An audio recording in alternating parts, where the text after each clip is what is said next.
بسم الله الرحمن الرحيم نحمده ونصلي على رسوله الكريم أما بعد فأعوذ بالله من الشيطان الرجيم بسم الله الرحمن الرحيم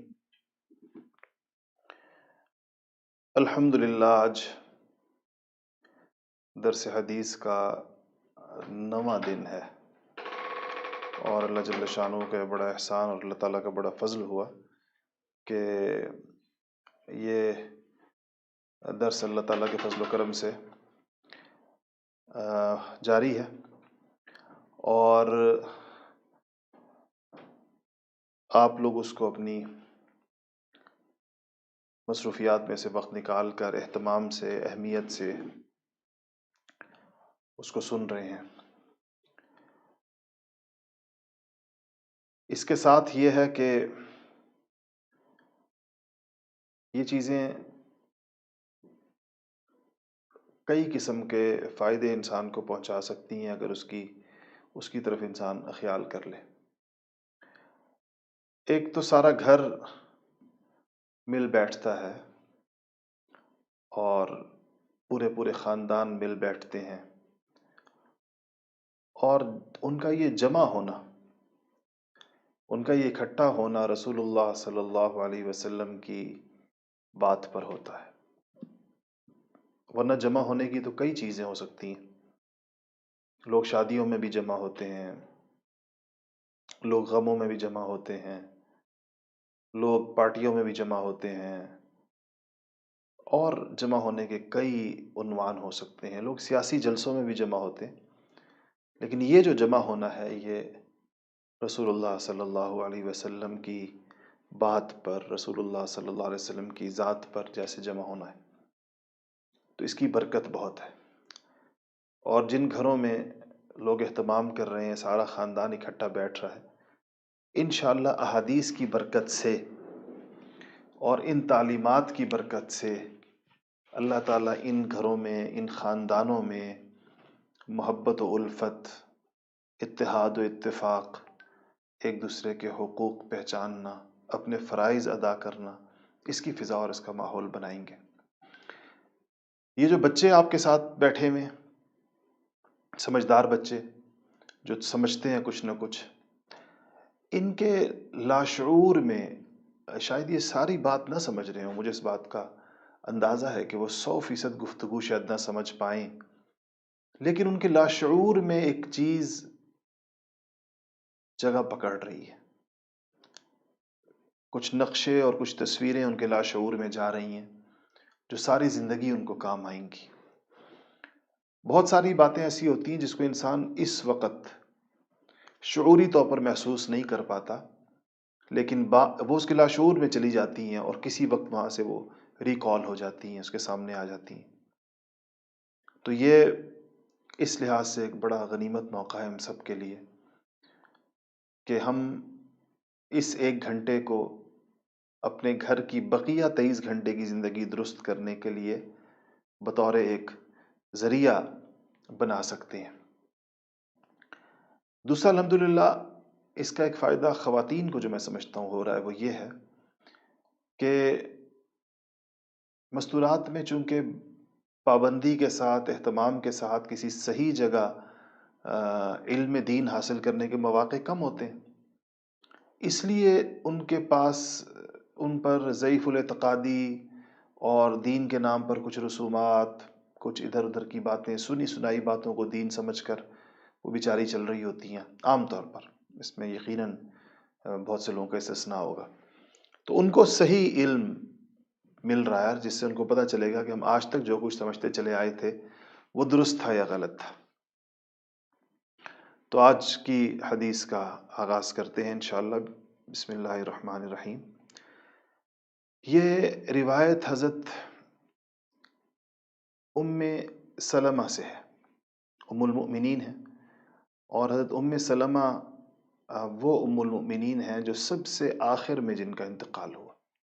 نبی کریم صلی اللہ علیہ وسلم کی ازواج مطہرات میں سے سب سے آخری جو زوجہ محترمہ جو ام المؤمنین دنیا سے تشریف لے کر گئی ہیں وہ حضرت ام سلمہ رضی اللہ عنہا ہے۔ تو ام سلمہ رضی اللہ عنہا فرماتی ہیں کہ ان النبی صلی اللہ علیہ وسلم رأى فی بیتها جاریتا فی وجہها صفعہ فقال استرقوا لها فإن گھر میں ام سلمہ کے پاس کوئی بچی دیکھی، کوئی لڑکی دیکھی جس کا رنگ کمزوری کی وجہ سے زرد پڑا ہوا تھا، تو آپ نے فرمایا کہ اس کو دم کراؤ کیونکہ اس کو نظر لگی ہے۔ یہ بخاری شریف کی روایت نمبر 5739 ہے۔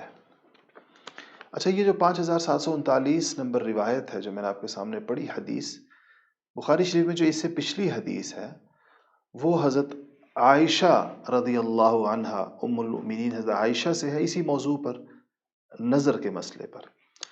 اور وہ یہ کہ ام عائشہ فرماتی ہیں کہ مجھے رسول اللہ صلی اللہ علیہ وسلم نے یہ حکم دیا کہ جب نظر لگ جائے، نظر بد لگ جائے تو دم کر دیا کرو، یعنی کسی دم جاننے والے سے ان یسترقى من العین، دم کرا دیا جائے۔ اچھا، یہ اس سے ان احادیث سے دو باتیں پتہ چلتی ہیں۔ ایک تو یہ پتہ چلتی ہے کہ نظر لگتی ہے، نظر بد لگتی ہے، اور نظر لگنے سے انسان کو نقصان پہنچتا ہے۔ اور دوسری بات اس سے یہ پتہ چلتی ہے کہ نظر کا بھی کوئی علاج ہوتا ہے۔ نظر لگ جائے تو آپ صلی اللہ علیہ وسلم نے دم کا فرمایا، آپ نے فرمایا کہ دم ہو جانا چاہیے، دم کر دیا کریں اس موقع پر۔ تو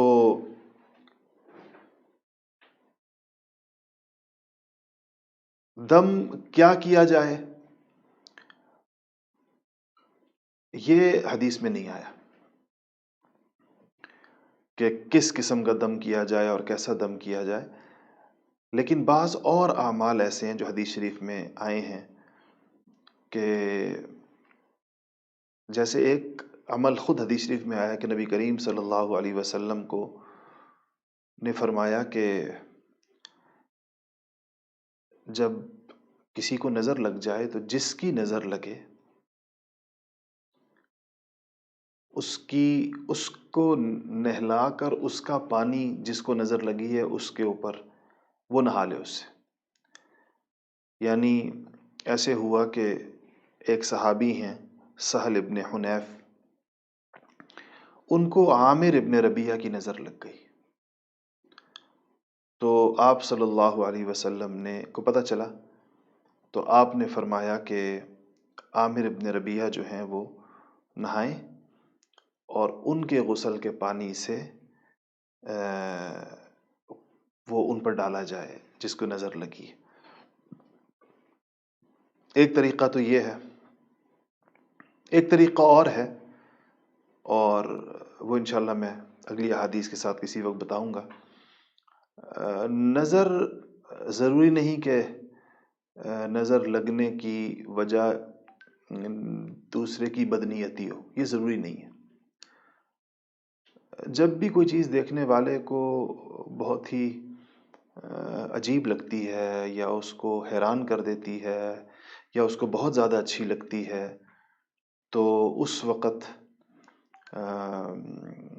نظر لگنے کا امکان ہوتا ہے۔ اس لیے والدین کی نظر بھی بعض اوقات اولاد کو لگ جاتی ہے، حالانکہ والدین کی نظر میں تو کوئی بدنیتی نہیں ہوتی، لیکن والدین کی نظر بھی اولاد کو لگ جاتی ہے۔ دوسری بات یہ ہے کہ ایک آیت ہے سورہ قلم کی، فَاجْتَبَاهُ رَبُّهُ فَجَعَلَهُ مِنَ الصَّالِحِينَ وَإِن يَكَادُ الَّذِينَ كَفَرُوا لَيُزْلِقُونَكَ بِأَبْصَارِهِمْ لَمَّا سَمِعُوا الذِّكْرَ وَيَقُولُونَ إِنَّهُ لَمَجْنُونٌ۔ اس کو اگر پڑھ کے دم کر دیا جائے تو اس سے بھی نظر سے افاقہ ہو جاتا ہے۔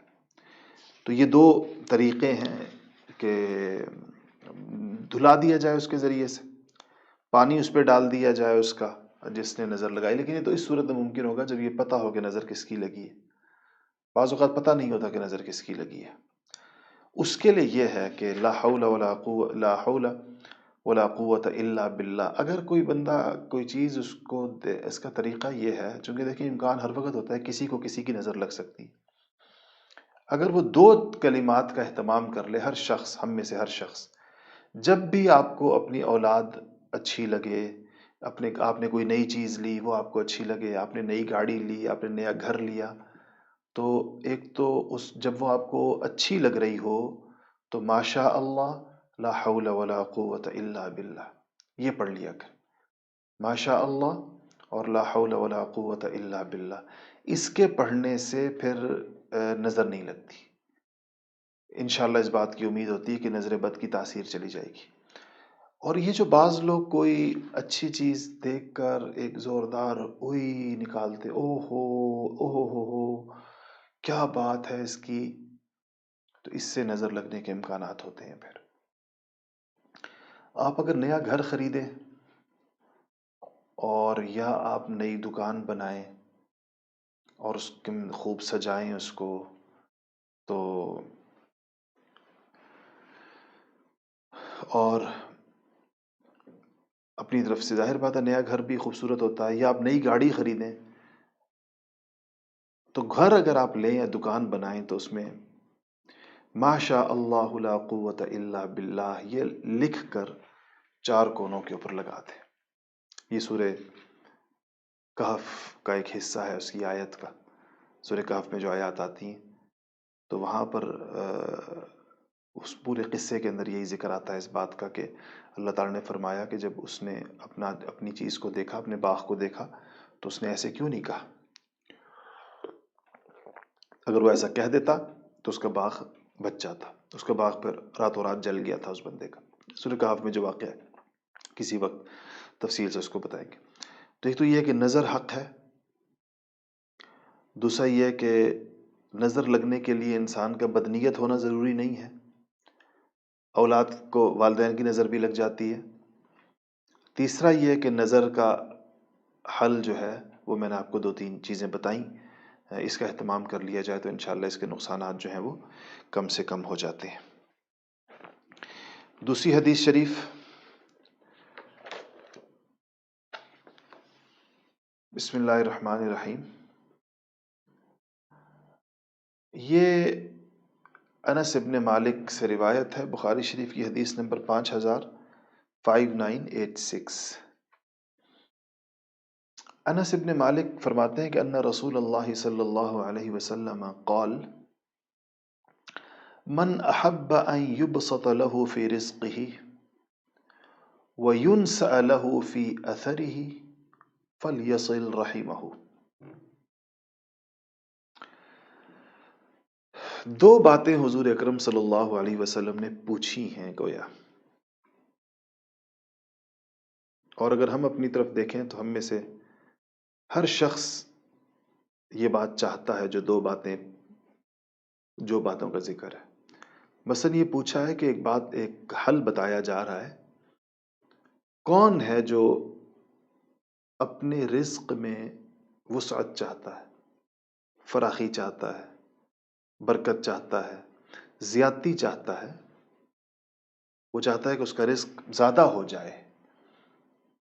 اور کون ہے جو اپنی عمر میں طوالت چاہتا ہے، جو چاہتا ہے کہ اس کی عمر میں برکت ہو جائے.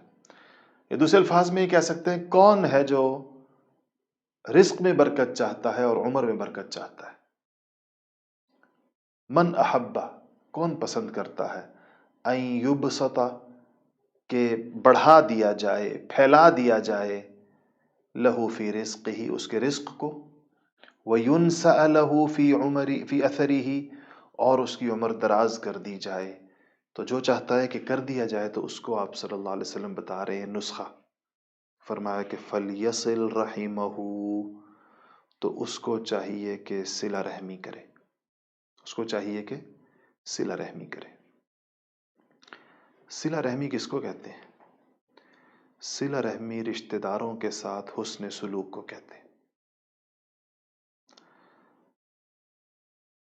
دیکھیں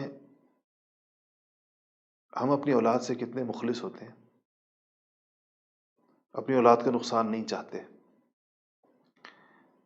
لیکن ماؤں سے ایک غلطی کبھی کبھی ہوتی ہے،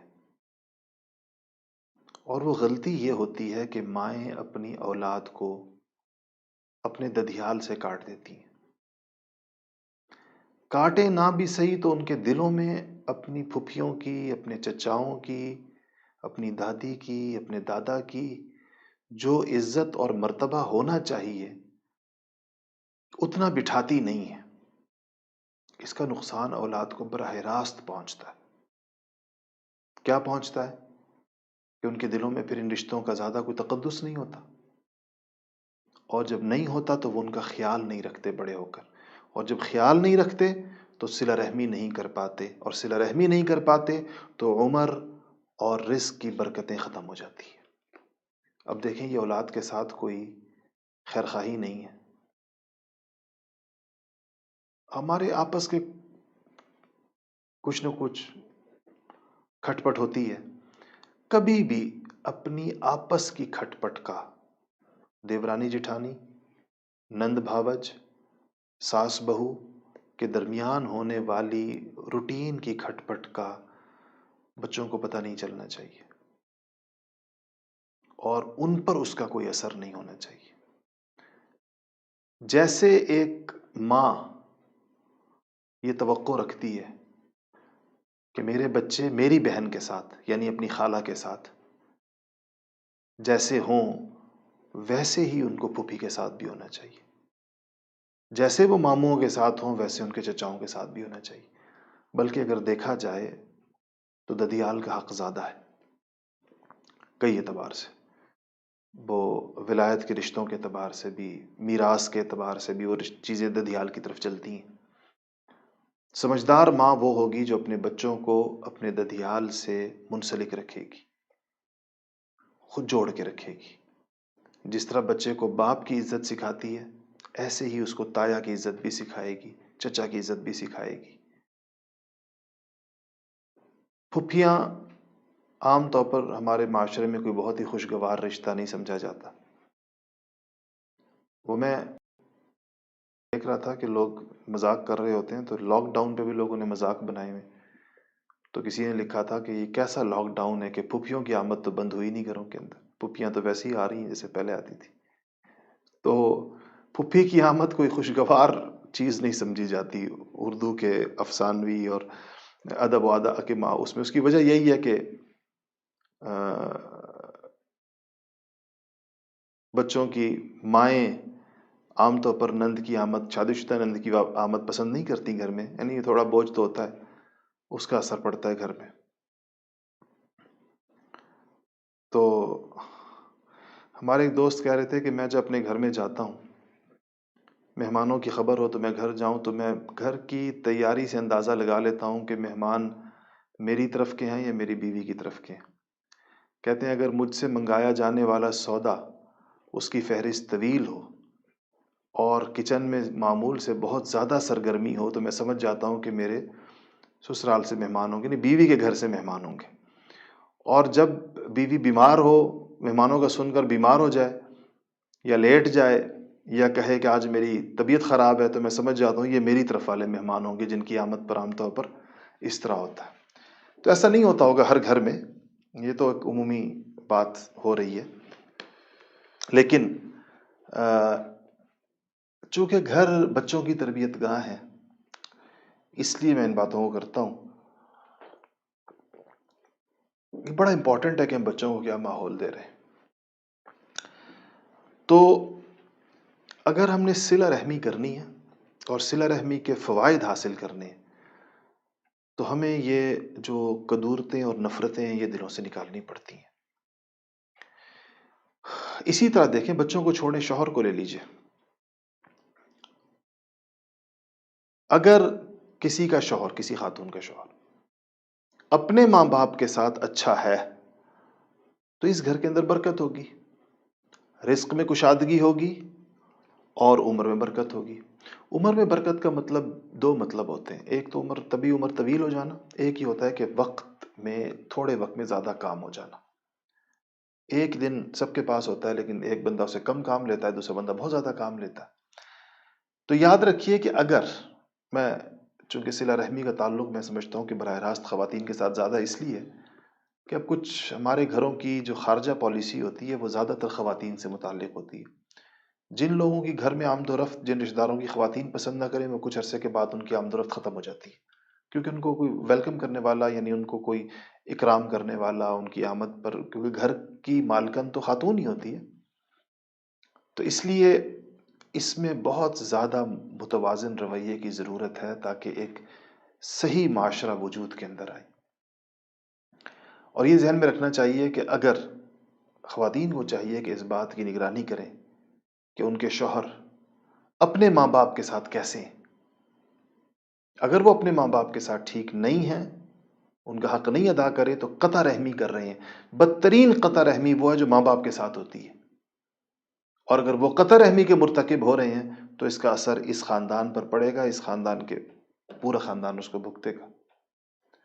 اس لیے اگر آپ کو یہ محسوس ہوتا ہے کہ پیسے میں برکت نہیں ہے، اتنا کمایا جا رہا ہے اور سارا خرچ ہو رہا ہے، یا یہ محسوس ہوتا ہے کہ وقت میں برکت نہیں ہے، پتہ ہی نہیں چلتا کہ صبح سے لے کے شام تک ہو جاتی ہے اور کوئی ایسا قابل ذکر کام اس میں نہیں ہوتا، تو فوراً اس بات کی طرف غور کیجئے کہ کہیں قطع رحمی تو نہیں ہو رہی۔ قطع رحمی کا مطلب یہ ہے کہ رشتہ داروں سے درجہ بدرجہ، یعنی رشتہ دار جب کہا جاتا ہے تو امیڈیٹ قریبی رشتہ دار، پھر ان کے بعد، پھر ان کے بعد، پھر ان کے بعد، کہیں ان سے تعلقات خراب تو نہیں ہیں، کہیں دل میں ان سے کوئی بغض، نفرت اور عداوت تو نہیں ہے،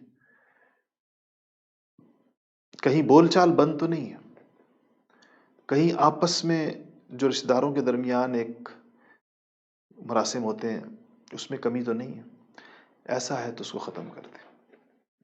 اس پہ غور کیجیے گا اس سبق کے بعد، اور جہاں جہاں آپ محسوس کریں کہ تعلق کے اندر بال ہے، وہاں ایک فون کر دیجیے، اور اگر قریب رہتے ہیں تو کل کوئی اچھی سی چیز پکا کر بھیج دیجیے۔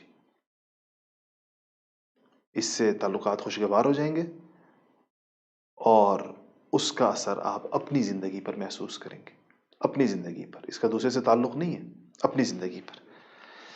اسی سے متعلق ہماری تیسری حدیث شریف بھی آج کی وہی ہے،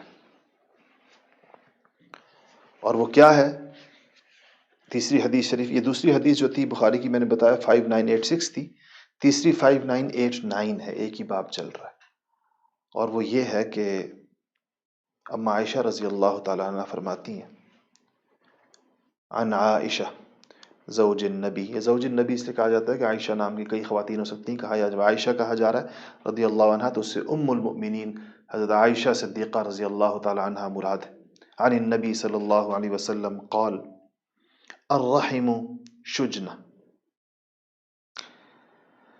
نبی کریم صلی اللہ علیہ وسلم نے فرمایا فمن وصلها وصلته ومن قطعها قطعته۔ اللہ، یعنی یہ اللہ جل شانہ کی طرف سے کہا جا رہا ہے کہ رحم یعنی قریبی رشتہ دار، ان کی مثال ایک شاخ کی طرح کی ہے، ایک گھنی ٹہنی یا ایک درخت کی شاخ کو ویسے کہتے ہیں۔ تو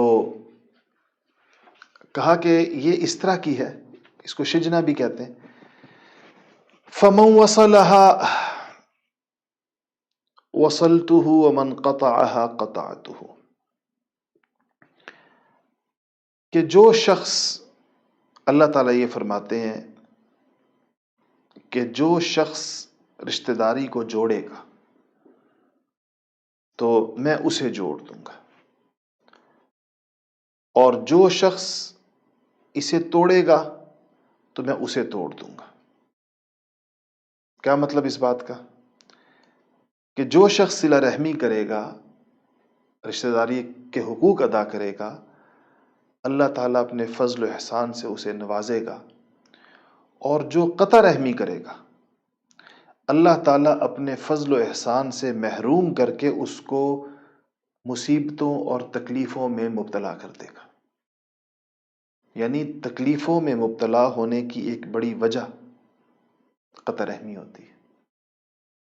اگر کوئی شخص مستقل تکلیف میں ہے، بیماری پیچھا نہیں چھوڑ رہی، غربت پیچھا نہیں چھوڑ رہی، کوئی پریشانی مسلسل لگی ہوئی ہے، رستہ نہیں بن رہا آگے نکلنے کا، بے روزگاری گھر کے اندر آ گئی ہے، بچوں کے رشتے نہیں ہو رہے ہیں، کوئی اس قسم کی ایسی پریشانی ہے جو انسان کے دل کو لگ جاتی ہے، تو ہمیشہ اس پر غور کیا کریں کہ کہیں ہم قطع رحمی تو نہیں کر رہے۔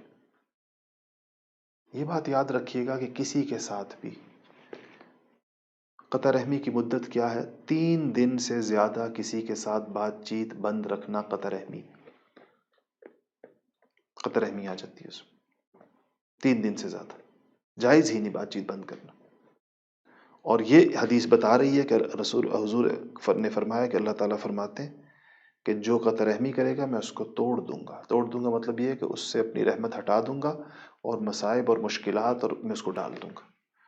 تو آج ہم اس بات پہ ذرا غور کریں، آج کا دن اس بات کے لیے رکھ لیں سبق کے بعد، اور اپنے سارے رشتہ داروں کو ذہن کے اندر لائیں اور پھر یہ سوچیں کہ کہاں غلطی ہوئی ہے، کہاں غلطی ہوئی ہے۔ اسی حوالے سے رسول اللہ صلی اللہ علیہ وسلم کی ایک حدیث ہے جس میں آپ نے فرمایا کہ صلہ رحمی یہ نہیں ہے کہ جو تم سے جوڑے تم بھی اس سے جوڑو، صلہ رحمی یہ ہے کہ جو تم سے توڑے تم اس سے جوڑو۔ صل من قطعک، جو تم سے توڑ دے تم اس سے جوڑو، چاہے اس کا قصور ہو۔ تمہیں تو اللہ سے ڈرنا ہے اور تمہیں اپنا معاملہ ٹھیک کرنا ہے۔ یہ کوئی ٹٹ فار ٹیٹ ٹائپ چیز نہیں ہوتی کہ اگر وہ ہم سے ٹھیک ہے تو ہم بھی ان سے ٹھیک ہے، وہ ہم سے غلط ہے تو ہم بھی ان سے غلط ہے، نہیں۔ بلکہ یہاں یہ کہا جا رہا ہے کہ تم جوڑو۔ اس پر ہمارے آج کی چوتھی حدیث اسی موضوع کی ہے۔ وہ کیسے ہے کہ عن عبداللہ ابن عمر فرماتے ہیں، چوتھی حدیث جو ہے یہ حدیث بخاری کی 5991 نمبر، کہ عبداللہ ابن عمر فرماتے ہیں عن النبی صلی اللہ علیہ وسلم، نبی کریم صلی اللہ علیہ وسلم نے فرمایا، لیس الواصل بالمکافی، واصل کہتے ہیں صلہ رحمی کرنے والے کو، واصل جو صلہ رحمی کرتا ہے اس کو واصل کہتے ہیں۔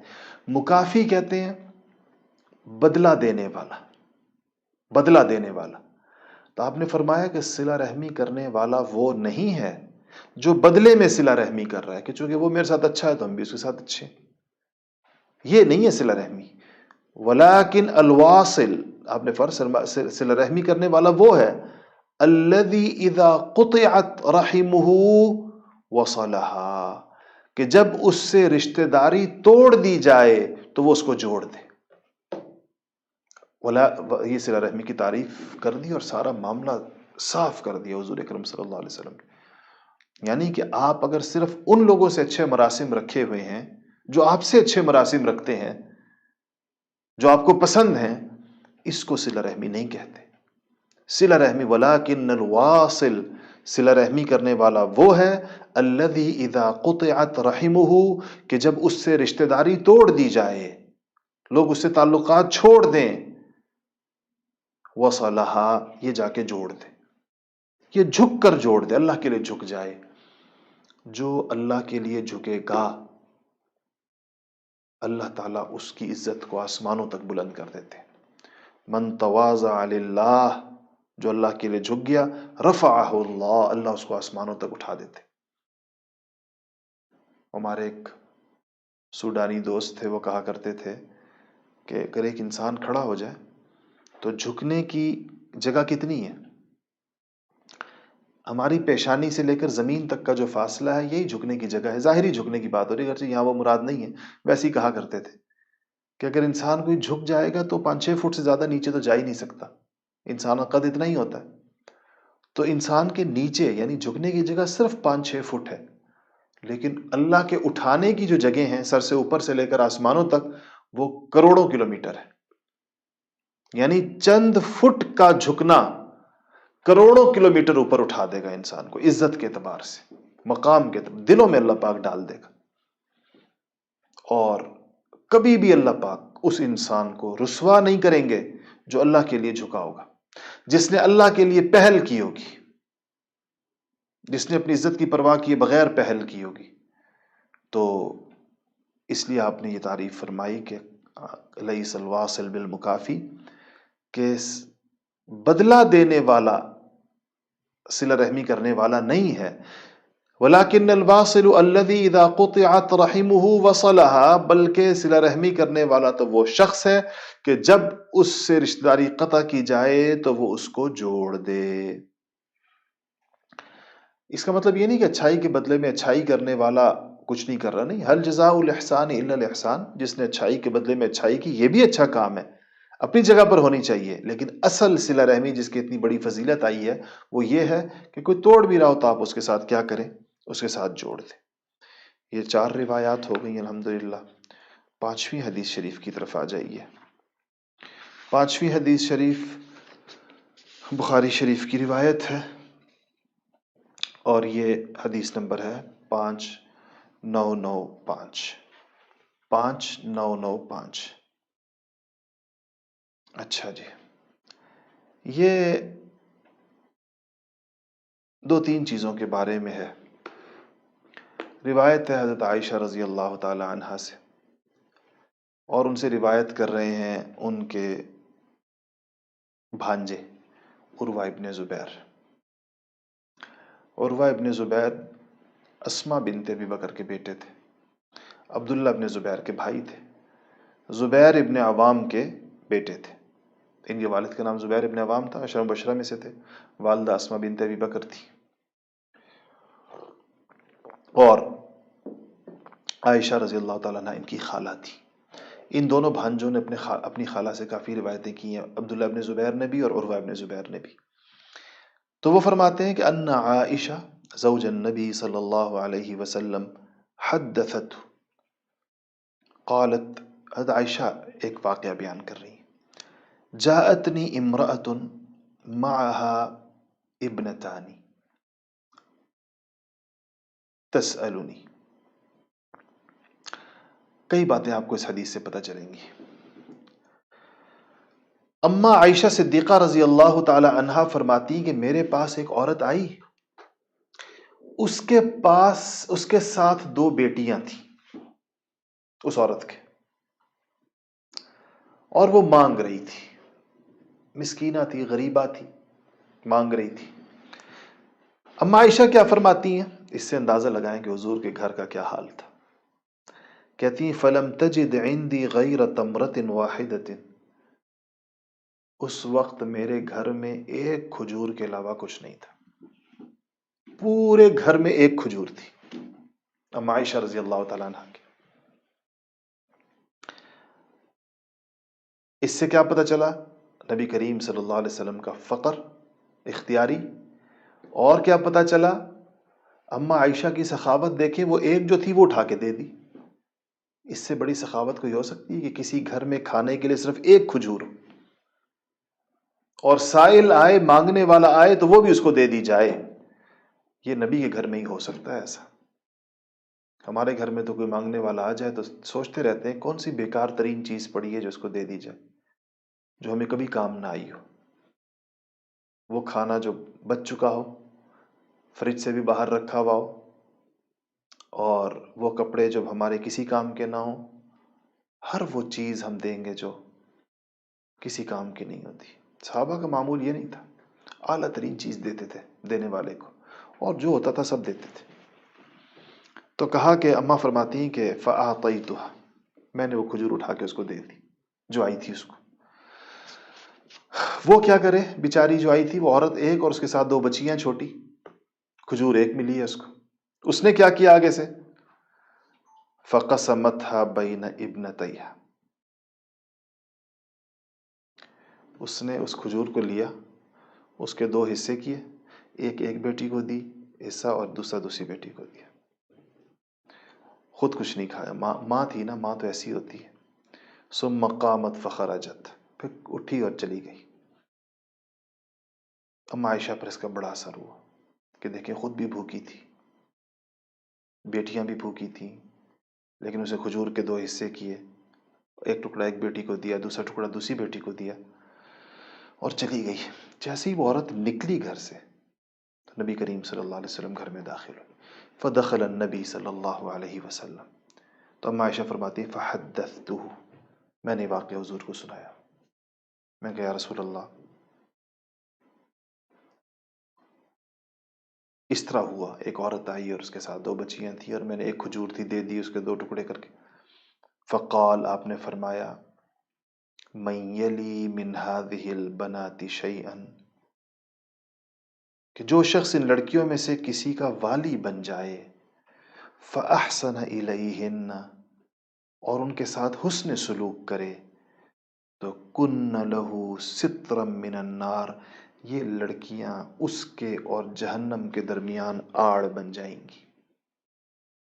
یہ لڑکیاں اس کے اور جہنم کے درمیان آڑ بن جائیں گی۔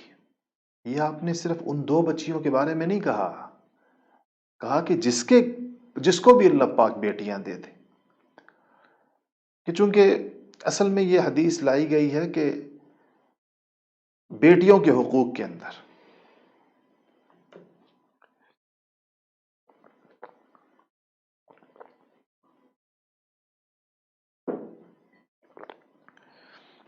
کہ حضور نے فرمایا کہ جس کو بھی اللہ بیٹیاں دے دے اور ان بیٹیوں کو وہ اچھے طریقے سے پال پوس لے، ان کا خیال رکھے، تو یہ بیٹیاں انسان اور جہنم کے درمیان آڑ بن جاتی ہیں، انسان کو جہنم کی آگ انسان تک پہنچنے نہیں دیتی۔ بہت ساری احادیث میں اس بات کا ذکر موجود ہے بیٹیوں کا۔ ایک دفعہ آپ نے فرمایا جس کو اللہ نے 3 بیٹیاں دیں اور اس نے ان کے ساتھ اچھا سلوک کیا تو اللہ تعالیٰ اس کو جنت میں لے جائیں گے۔ تو صحابہ میں سے کسی نے کہا یا رسول اللہ، اور اگر اللہ نے کسی کو 2 دی ہوں تو آپ نے فرمایا 2 والے کو بھی۔ تو ایک اور صحابی کھڑا کہا یا رسول اللہ کسی کی 1 ہو تو فرمایا 1 بھی۔ صحابہ کو تو یہ ہوتا تھا کہ کیا ہم رہ نہ جائیں، ہر ایک کی تو 3 بیٹیاں نہیں ہوتی، کسی کی 2 بھی ہوتی ہیں، کسی کی 1 بھی ہوتی ہے۔ تو جب 3 آپ نے فرمایا 3 والے تو خوش ہو گئے، چلو ہماری تو 3 ہے، ہمارا تو کام بن گیا۔ 2 والوں کو فکر ہو گیا، انہوں نے کہا جی یا رسول اللہ جس کی 2 ہوں تو وہ کیا کرے؟ کہا چلو 2 والا بھی۔ تو 1 والوں کو فکر پڑ گئی، اللہ جس کی 1 ہو یا رسول اللہ بیٹی صرف، تو وہ کیا کرے؟ کہا 1 والی بھی۔ اگر آپ لوگ بیٹیوں کے فضائل والی حدیثیں پڑھ لیں نا تو بیٹوں کا شوق ہی ختم ہو جائے گا۔ بیٹیاں اتنی بابرکت چیز ہیں، سیدھی سیدھی جنت ہے ماں باپ کی، سیدھی سیدھی جنت ہے۔ اچھی تعلیم دیں، اچھا خیال رکھیں، اچھی تربیت کریں اور سیدھے سیدھے جنت میں چلے جائیں وہ ماں باپ جن کو اللہ پاک نے بیٹیاں دی ہوں، 1 ہو 2 ہوں 3 ہوں، جتنی زیادہ ہوں اتنی زیادہ برکت کا باعث ہے، اتنی زیادہ رحمت کا باعث ہے، اتنی زیادہ اللہ تعالیٰ کے نبی کریم صلی اللہ علیہ وسلم کو اللہ نے سب بیٹیاں ہی دی تھی نا، 4 بیٹیاں دی تھی۔ کیا تعلق تھا 4 بیٹیوں کے ساتھ آپ کا، اور کیسے ان کے ساتھ آپ صلی اللہ علیہ وسلم شفیق تھے۔ 3 بیٹیاں ان میں سے اپنی زندگی کے اندر دفنائیں، اور چوتھی جو رہ گئی اماں فاطمۃ الزہرا رضی اللہ تعالی عنہا، وہ صرف آپ کے دنیا سے تشریف لے جانے کے 6 مہینے بعد دنیا سے چلی گئیں اور اسی غم میں گئیں۔ اماں عائشہ صدیقہ اور حضرت فاطمہ کی شادی آگے پیچھے ہوئی ہے تھوڑے سے فرق سے۔ عمر حضرت فاطمہ کی زیادہ تھی، حضرت عائشہ سے بڑی تھی عمر میں، لیکن شادیاں آگے پیچھے ہوئی ہیں۔ حضرت عائشہ کی شادی بہت چھوٹی عمر میں ہوئی تھی، فاطمہ کی شادی تھوڑی بڑی عمر میں ہوئی تھی، تو گھر بھی پاس پاس تھے، جڑے ہوئے تھے پیچھے سے گھر۔ ابھی بھی آپ دیکھیں یہی 2 گھر باقی رہ گئے۔ ابھی جو حضرت عائشہ کا حجرہ ہے جس کو ہم روضہ رسول کہتے ہیں صلی اللہ علیہ وسلم، جس میں آپ صلی اللہ علیہ وسلم آرام فرمائے، اس کے قبلے کی طرف نہیں، قبلے کی طرف تو سلام پیش کرنے والے، دوسری طرف قبلے کے اپوزٹ سائڈ پر، اس کے جو آگے جو یہی عمارت آگے جا رہی، سبز جالی آگے جا رہی ہے، فاطمہ کا گھر ہے رضی اللہ تعالی عنہا، سیدۃ النساء اہل الجنہ، جو جنت کی عورتوں کی سردار ہوں گی۔ حضرت عائشہ فرماتی ہیں کہ ایک تو اپنے والد سے یعنی رسول اللہ صلی اللہ علیہ وسلم سے شکل بڑی ملتی تھی فاطمہ رضی اللہ تعالیٰ عنہ کی، اور کہتی ہیں کہ چلتی بھی انہی کی طرح تھی، جب وہ چال تھی وہ رسول اللہ جیسی تھی، اور نبی کریم صلی اللہ علیہ وسلم کو ان سے محبت بھی بہت زیادہ تھی۔ کبھی کبھی اپنے گھر کی طرف آتے ہوئے اس طرف سے آیا کرتے تھے تو پہلے فاطمہ کے گھر جاتے تھے تو وہ حضور کو دیکھ کر کھڑی ہو جاتی تھی، تو آپ ان کے ماتھے پر یا سر پہ بوسہ دیا کرتے تھے اور پھر اپنے گھر آیا کرتے تھے۔ تو عرض میں یہ کر رہا تھا کہ اس حدیث سے چند باتیں معلوم ہوئی۔ ایک تو یہ پتہ چلا کہ اگر کوئی بہت سخت محتاج ہو، کھانے کے لالے پڑے ہوئے ہو، تو اس کے لیے مانگنا جائز ہے، سوال کر سکتا ہے۔ جیسے یہ عورت تھی، 2 یتیم بچوں کی ماں تھی، بچیوں کی، تو وہ سوال کرنے آئی ہے عائشہ کے گھر میں۔ حدیث شریف کے الفاظ بھی یہی ہیں، کس طرح الفاظ ہیں؟ تسألنی، سوال کر رہی تھی۔ دوسری بات یہ پتہ چلی کہ آپ کے پاس جو بھی ہو دے دیں۔ عائشہ رضی اللہ تعالیٰ عنہ کے پاس ایک کھجور تھی، دے دی۔ یہ نہیں کہا میرے پاس صرف کھجور ہے، میں کیا کروں۔ اپنے صدقے کو حقیر مت سمجھے اگر اور کچھ نہیں ہے۔ یہ نہیں کہ ہے سب کچھ اور آپ کو حقیر چیز دے، نہیں، اگر کچھ نہیں ہے تو جو بھی دیں وہ حقیر نہیں ہے، اگر کچھ نہیں ہے تو جو بھی دیں۔ اور تو ایک بات یہ پتہ چلی۔ تیسری بات عائشہ کی سخاوت کا پتہ چلا کہ وہ ہر جو کچھ ہو وہ دے سکتی تھی، اور اگلے موقع پہ جس طرح آج کی حدیث سے پتہ چلا کہ ایک کھجور تھی، دے دی۔ انہی حضرت عائشہ رضی اللہ تعالیٰ عنہ کے پاس بوری بھر کر جب درہم اور دینار آئے تو وہ بھی دے دیے سارے کے سارے، ایک بھی نہیں چھوڑا، میں نے کل سنایا آپ کو۔ اور چوتھی بات یہ ہے کہ اگر آپ نے صدقہ کیا ہے تو آپ اس کا تذکرہ کر سکتے ہیں کسی سے، بشرطے کہ آپ کی نیت فخر اور احسان جتلانے کی نہ ہو۔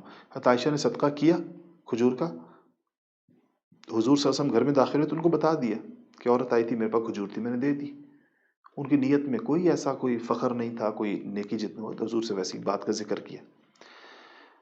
تو بہرحال اس حدیث میں کتنے سارے سبق ایک چھوٹے سے واقعے کے اندر پوشیدہ ہیں۔ ایک چھوٹا سا واقعہ لیکن اس میں کتنی باتیں۔ آئیے جی، چھٹی حدیث شریف ہے ہماری، بخاری شریف کی روایت نمبر 5997۔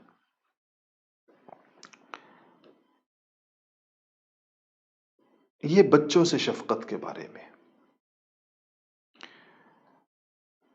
ان ابا ہریرہ رضی اللہ عنہ قال قبل رسول اللہ صلی اللہ علیہ وسلم الحسن بن علی وعنده الاقرع بن حابس التميمي جالسا فقال الاقرع ان لي 10 من الولد ما قبلت منهم احدا فنظر اليه رسول الله صلى الله عليه وسلم ثم قال من لا يرحم لا يرحم۔ عجیب روایت۔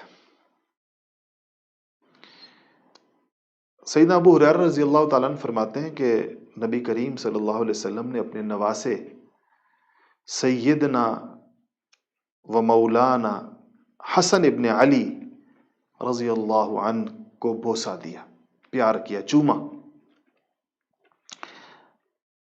نانا کو جتنا پیار آتا ہے بچوں پر پتہ ہی ہوگا آپ کو۔ تو ادھر ایک صحابی اقرع ابن حابس التمیمی تشریف فرما تھے۔ تو جب آپ کو حسن کو چومتے ہوئے دیکھا اقرع نے، تو کہنے لگے کہ میرے 10 بچے ہیں لیکن میں نے آج تک ان میں سے کسی کو نہیں چوما۔ حضور کو کہنے لگے، کہتے 10 بچے ہیں میرے، میں نے ان میں سے کبھی کسی کو نہیں چوما۔ اچھا، عربوں کے مزاج میں تھوڑی سی ایک خاص قسم کی اسلام آنے سے پہلے تو خشونت جس کو کہتے ہیں تھوڑی سختی سی تھی، اس میں بچوں پر شفقت کا زیادہ اظہار کرنا اچھا نہیں سمجھا جاتا۔ آج بھی جس طرح ہماری قبائلی معاشرت کے اندر بچوں کو اٹھانا، پیار کرنا بڑا معیوب سمجھا جاتا ہے، باپ نہیں اٹھاتا بچوں کو عام طور پر جب تک وہ چھوٹے ہوتے ہیں، تو اس کو تھوڑی اس کے خلاف سمجھا جاتا ہے، شرم کی جاتی ہے اس سے۔ لیکن حدیث شریف ہمیں تو اسلام پر چلنا چاہیے. تو دیکھیں حدیث کیا کہہ رہی. تو اقرا نے کہا کہ میرے تو 10 بچے ہیں، میں نے کبھی نہیں چومے.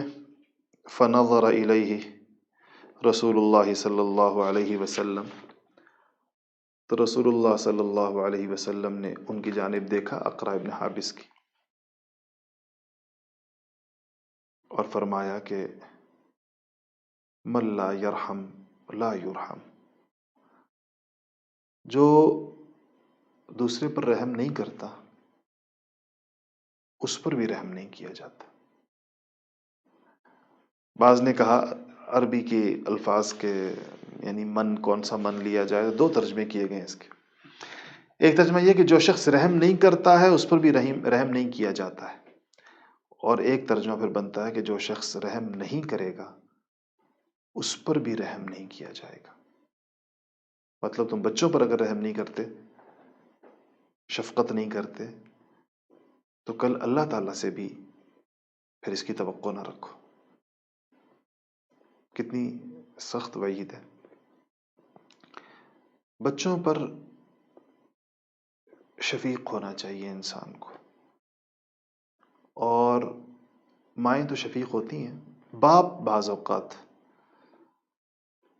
کوتاہی کرتے ہیں اور جتنی محبت اولاد کو دینی چاہیے وہ نہیں دے پاتے، اور اس محرومی کا احساس اولاد کو رہ جاتا ہے. اور اس میں نبی کریم صلی اللہ علیہ وسلم کی سنت پر عمل کرنا چاہیے، ہر چیز پر میں کرنا چاہیے، لیکن اس میں ہمارے سامنے ایک بہت بڑا اسوہ ہے. آپ کا کیا معاملہ تھا اپنی صاحبزادیوں کے ساتھ؟ کیا معاملہ تھا اپنے نواسوں کے ساتھ؟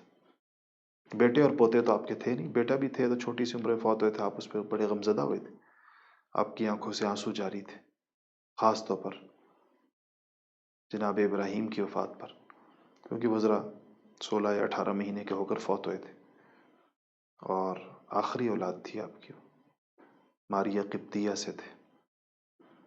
تو آپ نے اس موقع پر کہا تھا کہ ابراہیم ہم تمہاری جدائی میں محزون ہیں، ہم غمگین ہیں تمہاری جدائی کے اندر.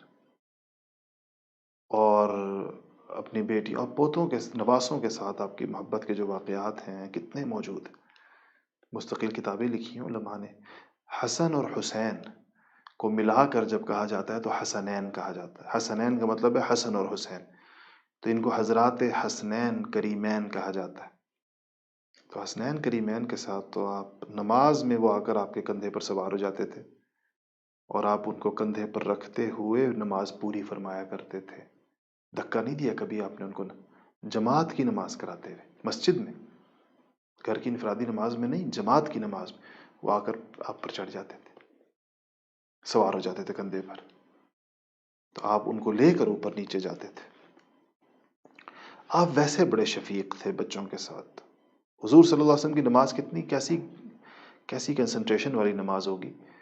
لیکن چونکہ اس زمانے میں خواتین بھی مسجد میں آتی تھیں اور ان کے ساتھ بچے بھی ہوتے تھے، تو احادیث میں آتا ہے کہ آپ نماز پڑھا رہے ہوتے تھے تو خواتین کی صفوں سے کسی بچے کے رونے کی آواز آتی تھی.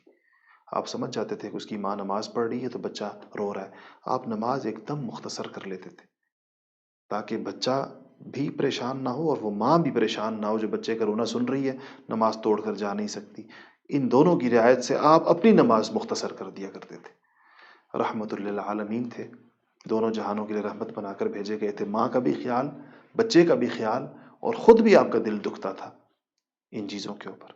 تو یہ ہیں سنت کے اخلاق.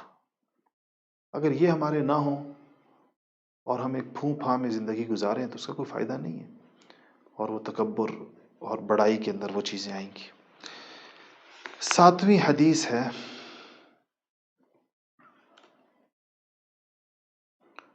اور یہ اس بات پر ہے کہ آپ کا اگر کوئی پیارا دنیا سے چلا جائے تو اس کے جن سے اچھے تعلقات ہوں ان سے تعلقات رکھیے. والد کے حقوق میں سے یہ ہے کہ والد کے دوستوں سے تعلق رکھیں. والدہ کے حقوق میں یہ ہے کہ والدہ کے بعد اپنی خالاؤں سے، والدہ کی بہنوں سے، اور والدہ کی سہیلیوں سے تعلق رکھیں. یہ حدیث حضرت عائشہ ہی اس کو روایت فرما رہی ہیں، اور اس میں بڑی عجیب باتیں ہیں. عن عائشہ رضی اللہ عنہا عائشہ فرماتی ہیں قالت ما غرت علی امرأۃ ما غرت علی خدیجہ،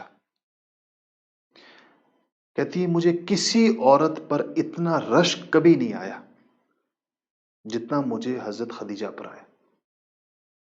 اتنا رشک مجھے کبھی کسی خاتون پر. رشک کا مطلب یہ کہ انسان سوچتا ہے کاش ان کی جگہ میں ہوتا. اور یہ رشک کس معاملے میں؟ حضور اکرم صلی اللہ علیہ وسلم کے ساتھ ان کے تعلق کے بارے میں. حالانکہ آپ کو پتہ ہے کہ حضرت عائشہ کے ساتھ نکاح تو چھوٹی سی عمر میں ہوا تھا، 6 سال کی عمر میں، اور وہ بھی حضرت خدیجہ کے وفات کے بعد ہوا تھا. بلکہ اس سے پہلے حضرت سودا سے نکاح ہو چکا تھا، اس کے بعد عائشہ سے نکاح ہوا تھا، اور پھر کہیں مدینہ منورہ میں جا کے حضرت عائشہ کی رخصتی ہوئی تھی، اور خدیجہ تو مکہ مکرمہ میں فوت ہو گئی تھی. فرماتی ہیں کہ وَلَقَدْ هَلَكَتْ قَبْلَ أَن يَتَزَوَّجَنِي بِثَلَاثِ سِنِينَ،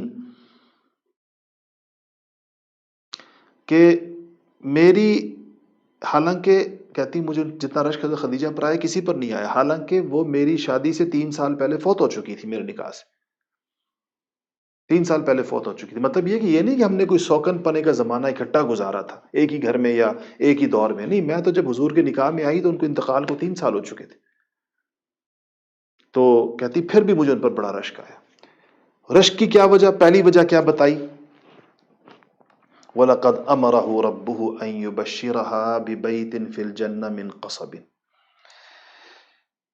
کہتی ہیں کہ ہاں، اسے پہلے کہا کہ لما كنت أسمعه يذكرها، لما كنت أسمعه يذكرها، کہتی کہ میں نے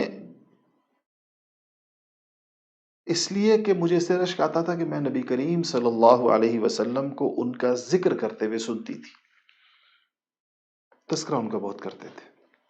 حتیٰ کہ ایک دفعہ عائشہ تھوڑی سی پریشان بھی ہو گئی اور کہا کہ یا رسول اللہ آپ کو وہ بوڑھی عورت بھولتی نہیں ہے، حالانکہ ان کے بعد کتنی اچھی اچھی عورتیں اور کتنی جوان جوان عورتیں آپ کے نکاح میں آئیں، لیکن آپ کو وہ بوڑھیا نہیں بھولتی. عائشہ کے الفاظ تھوڑے سخت تھے، اور ہوتے ہیں، ایک فطری سی بات ہے، سوکن کا تذکرہ کس کو پسند ہوتا ہے. اور یہ امہات المومنین بہت نیک تھی، لیکن تھی تو عورتیں ہی تھیں، خواتین و نسوانی جذبات تو ان میں تھے. تو ان کو اس پر خیال آتا تھا کہ حضور ہر وقت خدیجہ کا ذکر کرتے ہیں، تو یا رسول اللہ وہ تو بہت، مطلب وہ تو بڑی بوڑھ، حضور سے ظاہر ہے آپ صلی اللہ علیہ وسلم سے وہ 15 سال بڑی تھی حضرت خدیجہ. تو آپ نے فرمایا کہ عائشہ خدیجہ کو کچھ نہ کہا کرو. خدیجہ نے اس وقت مجھے مانا جب مجھے ماننے والا کوئی نہیں تھا. لوگوں نے میرا انکار کیا، خدیجہ نے مجھے نبی مانا. خدیجہ نے اس وقت اپنے مال سے، چونکہ خدیجہ مالدار تھی، میری مدد اور نصرت اور تائید کی جب کوئی مجھ پر خرچ کرنے کو تیار نہیں تھا. تو کہتی ہے کہ جب بھی میں، اس لیے بھی بہت رشک کرتی تھی کہ میں رسول اللہ صلی اللہ علیہ وسلم کو حضرت خدیجہ کا ذکر کرتے ہوئے سنتی تھی. اور اس میں جو بات حضرت عائشہ کو بڑی خاص لگی، وہ فرمائی کہ وَلَقَدْ أَمَرَهُ رَبُّهُ أَن يُبَشِّرَهَا بِبَيْتٍ فِي الْجَنَّةِ مِنْ قَصَبٍ. کہا کہ اور حضور اکرم صلی اللہ علیہ وسلم کو اللہ نے حکم دیا تھا کہ خدیجۃ الکبریٰ کو خوشخبری دو جنت میں موتیوں کے ایک محل کی. حضور نے خدیجہ کو 2 باتیں کہی تھی. ایک کہا تھا کہ خدیجہ جبرائیل آئے ہیں تمہارے پاس، اللہ کا سلام لے کر آئے، اللہ تمہیں سلام کہہ رہے ہیں. اور دوسرا فرمایا کہ یہ جبرائیل آئے ہیں اور فرما رہے ہیں کہ اللہ تعالیٰ کہہ رہے ہیں کہ خدیجہ کو میرا سلام بھی دیں حضور سے، اور خدیجہ کو یہ خوشخبری بھی دیں کہ ان کے لیے میں نے جنت کے اندر موتیوں کا ایک محل تیار کیا ہوا. تو جب حضرت حضور نے خدیجہ کو اللہ کا سلام پہنچایا تو خدیجہ کے الفاظ تھے کہ اللہ هو السلام، اللہ تو خود سلام ہے، وعلی جبریل سلام، اور کہا جبرائیل پہ سلام، وعلیک یا رسول اللہ سلام، اور یا رسول اللہ آپ پر بھی سلام. اتنی ہوشیار خاتون تھیں کہ انہیں پتا تھا کہ اللہ کو تو سلام نہیں کہا جاتا نا، اللہ پر سلام، اور اللہ تو خود سلام ہے. اللہ کے ناموں میں سے السلام، ہم نام رکھتے ہیں عبد السلام، تو سلام تو اللہ کی صفت ہے، تو اللہ کو تو سلام نہیں کیا جاتا، کیونکہ سلام کا تو مطلب ہے تم پر سلامتی ہو. تو اللہ کو تو سلامتی کی ضرورت ہی نہیں ہے، وہ تو خود دنیا میں سلامتی بھیجتا ہے. اللہ ہم تو کہتے ہیں فلانے کو سلامتی ہو، مطلب دشمن سے حفاظت ہو، ہر چیز کی سلامتی ہو، تو اللہ کو تو کسی سے حفاظت کی اور سلامتی کی ضرورت ہی نہیں ہے. تو خدیجہ نے یہ نہیں کہا کہ اللہ پر سلام ہو، کہا کہ اللہ هو السلام، اللہ تو خود سلام ہے، دنیا میں جتنی سلامتی ہیں اس کی برکت سے. اور کہا کہ جبرائیل پہ سلام ہو جو سلام لے کر آئے ہیں، اور یا رسول اللہ آپ پر سلام ہو کہ مجھے آج یہ سلام اگر پہنچ رہا ہے اللہ پاک کا، ان واسطوں سے پہنچ رہا ہے. کیسے ان واسطوں کی قدردانی کر رہی ہیں، ان واسطوں کی قدردانی، جبرائیل کی قدردانی کر رہی ہیں، رسول اللہ کی قدردانی کر رہی ہیں کہ یہ ذریعے ہیں جن سے کے ذریعے سے مجھے آج یہ اعزاز حاصل ہو رہا ہے. تو ام عائشہ کے رشک کی ایک وجہ تو یہ تھی، ایک حضور کا تذکرہ کرنا، ایک اللہ کا سلام بھیجنا، یہ فرمایا. اس کے بعد ایک بات اور ارشاد فرمائی، تیسری بات اس حدیث کی، اور وہ کہا کہ وہ ان کان لیذبح الشاة ثم یہدی فی خلتها منها. اور کہا کہ آپ جب کبھی بکری ذبح کرتے تھے، حضور صلی اللہ علیہ وسلم گھر میں کبھی بکری ذبح کرتے تھے، تو اس میں سے کچھ گوشت حضرت خدیجہ الکبریٰ کی سہیلیوں کو بھیجا کرتے تھے. یعنی حضور اکرم صلی اللہ علیہ وسلم حضرت خدیجہ کی سہیلیوں کے پاس جو گوشت بھیجتے تھے، یہ اس پر ہے کہ ان کے بعد ان کے تعلق کو نبھانا. اس کو حسن العہد کہا ہے امام بخاری نے، تعلقات نبھانا. تو اسی سے ملتی جلتی ایک روایت تھی کہ حضرت عائشہ ہی فرماتی ہیں کہ ایک دفعہ ایک بوڑھی عورت ہمارے گھر آئی، بوڑھی عورت. تو حضور اکرم صلی اللہ علیہ وسلم نے اس کا حال احوال پوچھا اور اس کو بڑی توجہ دی، اہتمام سے اس کا حال احوال پوچھا. تو اور کیسی ہو تم، آپ کی طبیعت کیسی ہے پوچھا. تو اس نے جواباً کہا کہ میرے ماں باپ آپ پر فدا ہوں یا رسول اللہ، میرے ماں باپ آپ پہ قربان ہوں، میں بالکل ٹھیک ہوں.